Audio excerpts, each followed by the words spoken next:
Nearly 30 years ago, a gardener at CU Boulder decided to play the long game. He planted agave, which can take decades to bloom. In its lifetime. So this plant, you can see it's turning to brown. Once it blooms, it's going to die because it's not putting energy to the leaves, it's putting all the energy to the flowers. Yeah, when you get down here, it looks much more taller, much larger.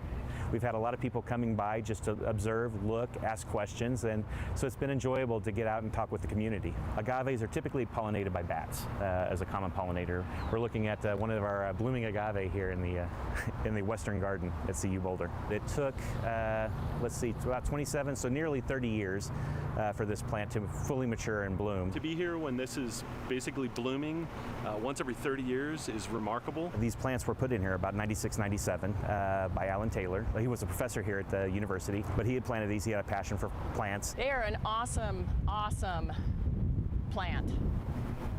This plant is really special to me because my dad, who is this amazing horticulturist, planted them when I was a kid. And he didn't think he was going to get to see them blossom in his lifetime. He passed away in December, so he got to see one last year that bloomed. He would want to race down here and he would be taking photos. Last year he took like 20 photos of the one that was blooming. He got excited about plants. He really enjoyed plants. He would be excited to see that 2 of them were blooming at the same time out of the garden. So this is just one more thing that, you know, makes sure that his legacy lives on. Yes, well, my dad said to me when he saw that one blooming, he said, I never thought in my lifetime I was going to see at least one of them bloom. Yeah. So I'm glad that he got to see that one. So we have some offspring of that. It's those I probably will not ever see bloom. It's not something that blooms every year. It blooms once in its lifetime. So once it blooms, it's done. Right. All right, thanks. Yeah, thanks for swinging by.